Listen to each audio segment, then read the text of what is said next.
Hello, Monetization Nation. We are going to talk today about passion marketing, and specifically, this is the 8th of 8 live streams that we're doing about passion marketing. And today we're going to talk about passion monetization. But before I do, I kind of have a little dedication. COVID is spreading through America very rapidly right now. Omicron, if I'm pronouncing that correctly, is attacking a lot of people, and the Delta variant is attacking a lot of people. And with the winter season upon us, there's a lot of people that have become sick with COVID.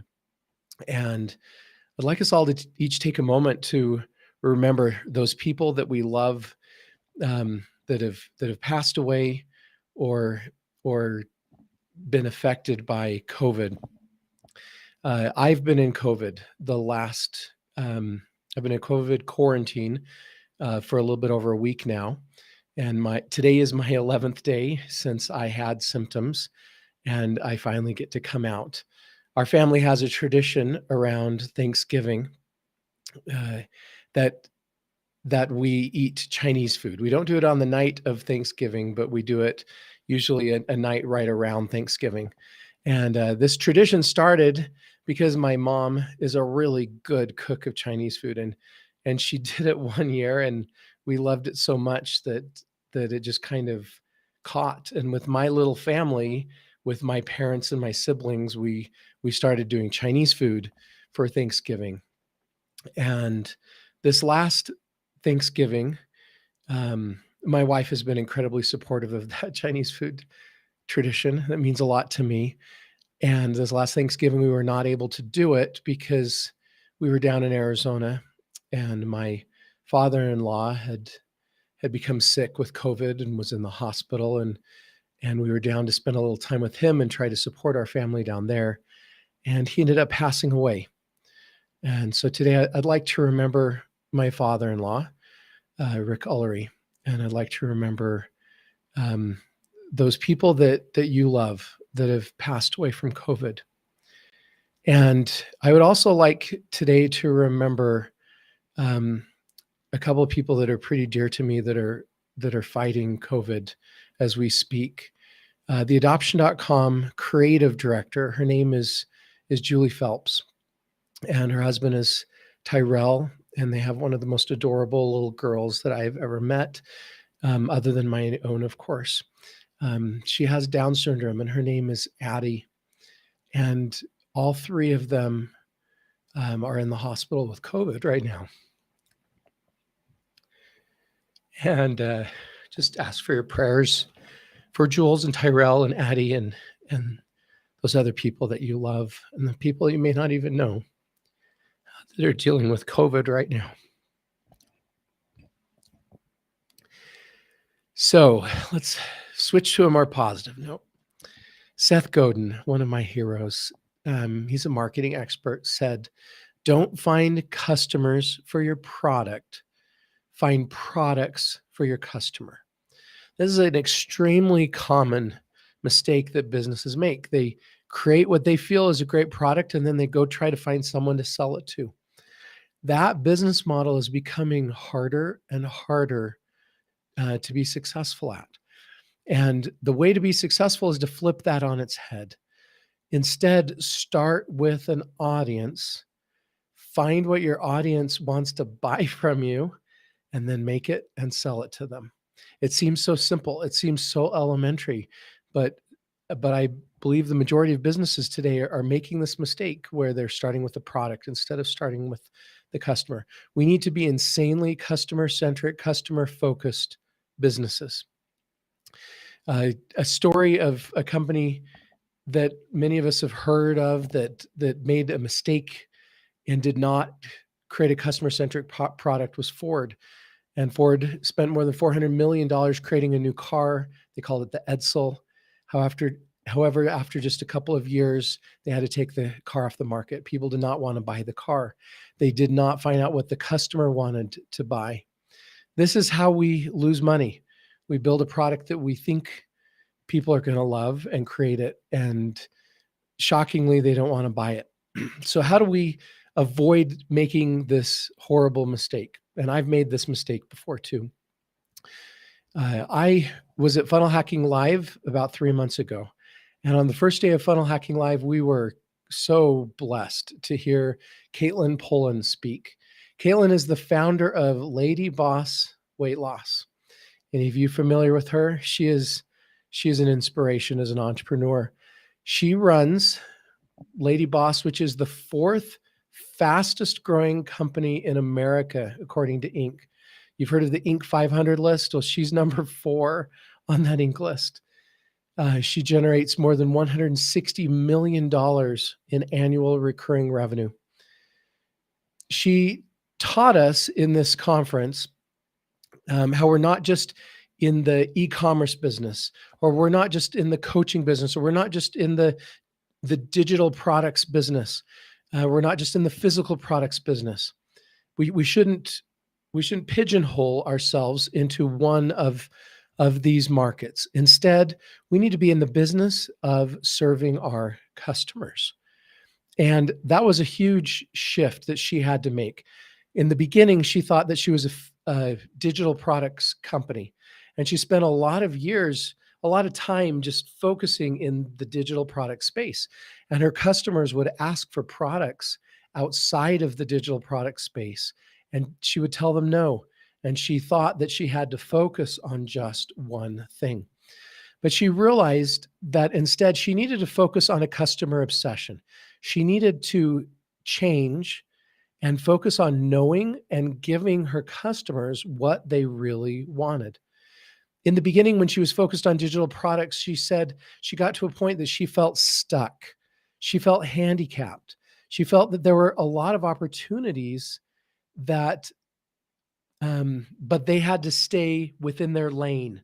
That was the analogy that she kept telling her people. We've got to stay in our lane. And as a result, they were leaving a lot of money on the table.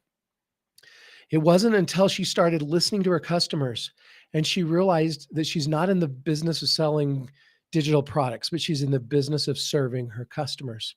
So she let go of that old identity that was holding her back as an info products business. And she started serving her customers. And she started asking them what they wanted. And they started telling her.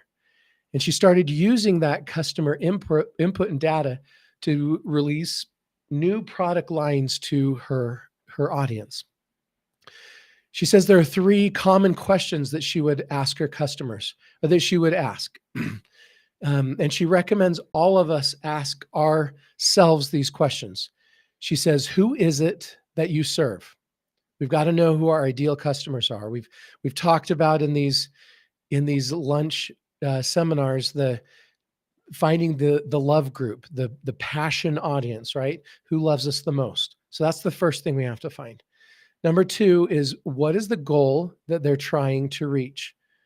What is the problem they're trying to solve? What is the most important passion, level 10 passion for them? And then what do they want?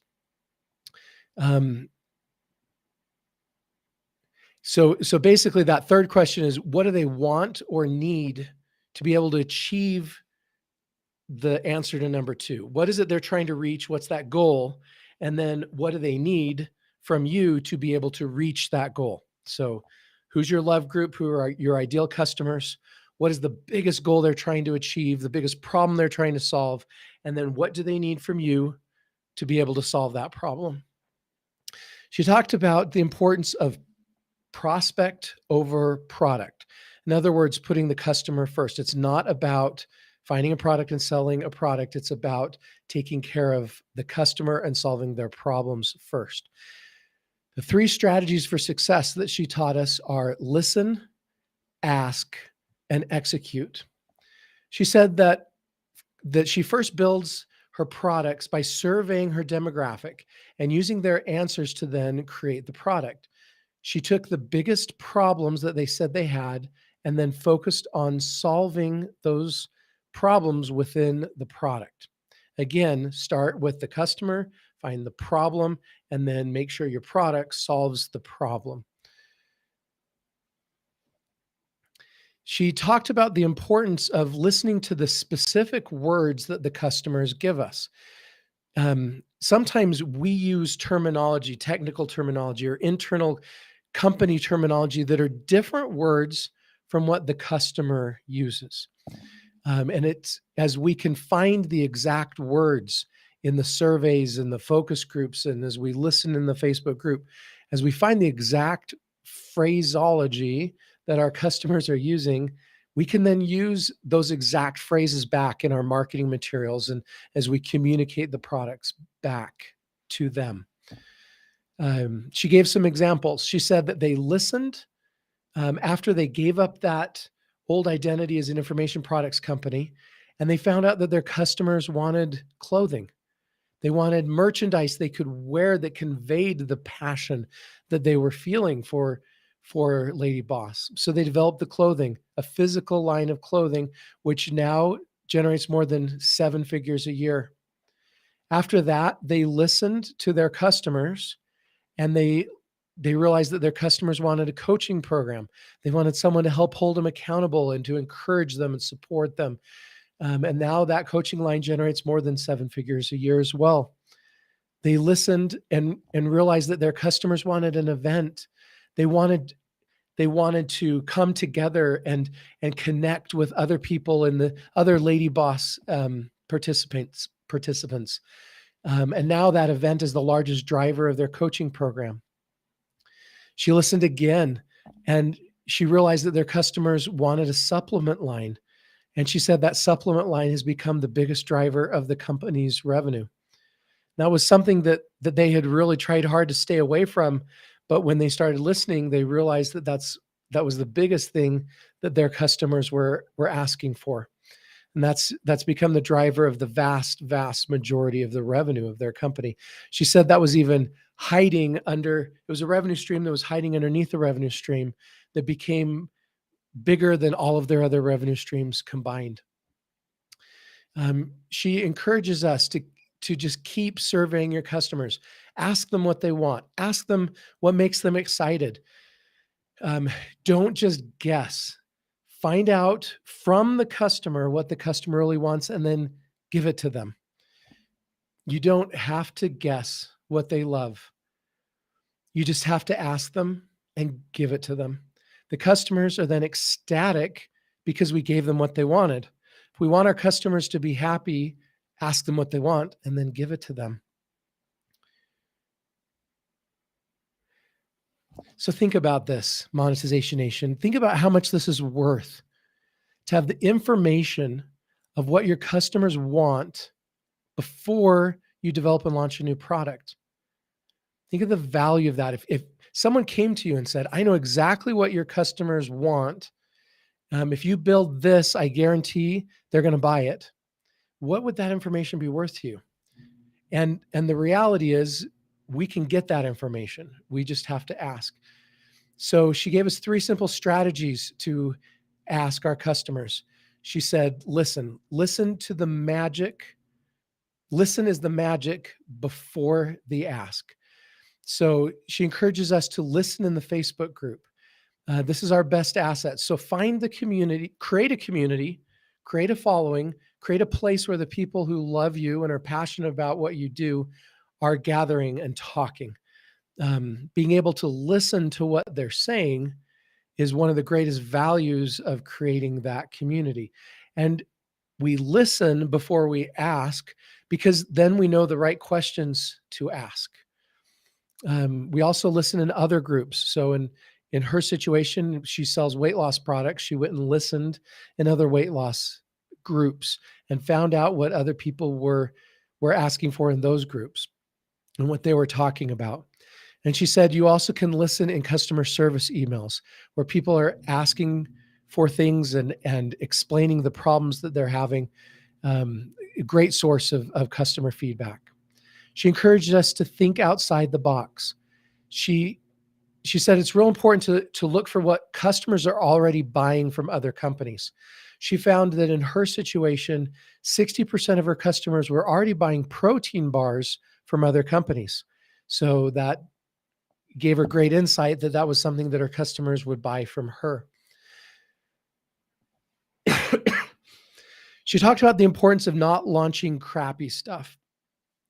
Um, we don't just need to find out what customers want and then go license something really bad from China and resell it.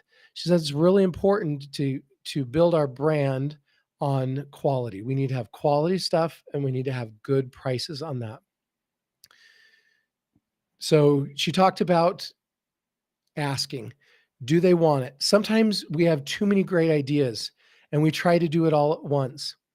So we need to be able to narrow it down. We need to, as we surface the good ideas, we need to find the ideas that our customers want the most. We might even survey the customers about our good ideas and find out which of those ideas resonate the most and the most of them want to buy. She says that they survey the customers all the time. They ask them what they want. They ask them how they want it. And then they let them vote on the options so that they can then focus on the thing that the customer wants the most.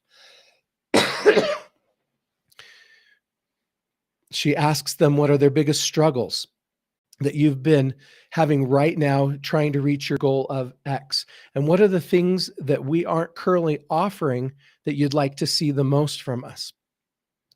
She talked about execution. She compiles the repetitive problems into categories, and that's really important. Instead of just taking one idea that one person had and running with it, she tries to surface and prioritize the problems and the ideas that are she's hearing most often. She starts with the most mentioned problems.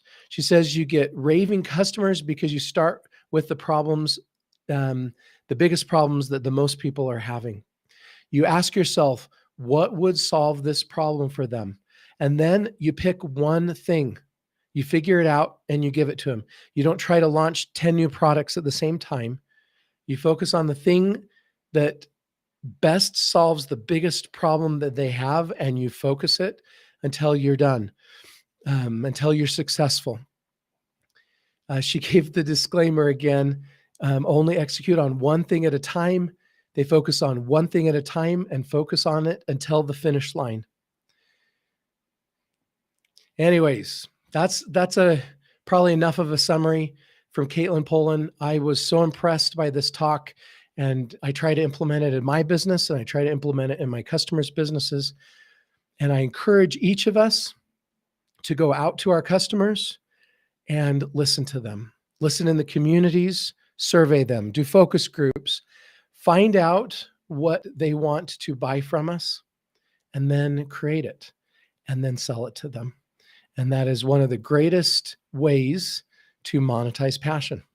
Thank you so much for joining me for this series, this lunchtime series that we've done for 8 weeks. We've skipped a few weeks because of COVID, but thanks for bearing with me.